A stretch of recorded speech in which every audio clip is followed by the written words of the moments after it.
আসসালামু আলাইকুম সবাইকে। সবার উপর আল্লাহর অশেষ রহমত ও শান্তি বর্ষিত হোক। আশা করি তোমরা সবাই ভালো আছো। বরাবরের মতো আজকের ক্লাসে আমরা এসএসসি উচ্চতর গণিত পাঠ্য বইয়ের সূচকীয় ও লগারিদমীয় ফাংশন অধ্যায়ের সবচেয়ে গুরুত্বপূর্ণ একটি প্রশ্ন সমাধান করব। দেখো, এখানে একটা ফাংশন দেওয়া আছে, F of x is equal to 3 to the power x. এটার ডোমেন নির্ণয় করতে হবে।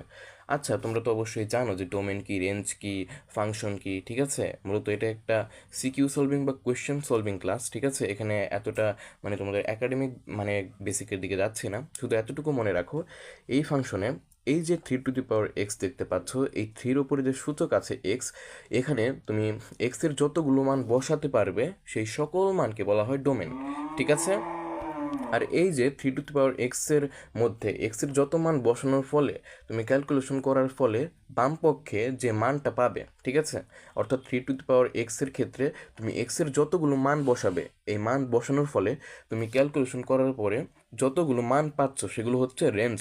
ঠিক আছে, অর্থাৎ ডোমেন হচ্ছে দেওয়া জিনিস আর রেঞ্জ হচ্ছে পাওয়া জিনিস। ঠিক আছে, আশা করি বুঝতে পেরেছ। এখন আমরা জানি F of x is equal to a two the power x আকারের সূচকীয় ফাংশনের ডোমেন হচ্ছে -ইনফিনিটি থেকে +ইনফিনিটি পর্যন্ত।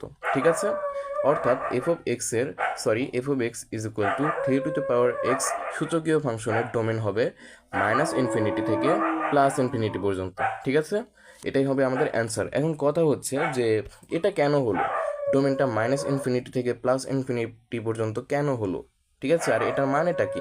দেখো, -ইনফিনিটি থেকে +ইনফিনিটি তুমি এভাবে না লিখে তুমি এখানে আর লিখতে পারো। ঠিক আছে, মানে সকল বাস্তব সংখ্যা আর লিখতে পারো। কেন লিখতে পারো, এটা কিভাবে হলো এটা তোমাকে আমি বোঝাচ্ছি। দেখো, এটা একটা সূচক ফাংশন। ঠিক আছে, সূচকীয় ফাংশন। এই 3 টু দি পাওয়ার থ্রির উপরেই কিন্তু এক্স আছে, তাই না? একটা সূচক আছে, একটা চলক আছে। এখন এমন কোনো মান নেই, ঠিক আছে, এই পৃথিবীতে এমন কোনো মান নেই যে মান বসানোর ফলে এই ফাংশনটি বন্ধ হয়ে যায় বা নষ্ট হয়ে যায়। ঠিক আছে, এমন কোনো মান নেই যেটা দেওয়ার ফলে মান আসবে না। ঠিক আছে, সকল মানই আছে, এই পৃথিবীর সকল মানই আছে। ঠিক আছে, সকল বাস্তব মানই আছে যে মানগুলো এই এক্সের জায়গায় বসানোর ফলে আমরা 3 টু দি পাওয়ার এক্স এক্সকে ক্যালকুলেশন করলে আমরা বাম পক্ষে অবশ্যই মান পাবো। ঠিক আছে, অর্থাৎ ফাংশনটি চলমান থাকবে, ফাংশনটি কার্যকর হবে। ঠিক আছে, সকল মান বসানোর ফলে আমরা কিন্তু রেঞ্জের মান পেয়ে যাব। ঠিক আছে, ফাংশনটা কার্যকর হবে। অর্থাৎ দেখো, আমরা কিন্তু এই ফাংশনের মধ্যে এক্স এর সকল মানই বসাতে পারছি। তার মানে কি, সকল বাস্তব সংখ্যা এখানে প্রযোজ্য হবে, তাই না? অর্থাৎ এখানে সকল মানই বসাতে পারবো আমরা। আর সকল মান মানে কি? সকল বাস্তব সংখ্যা।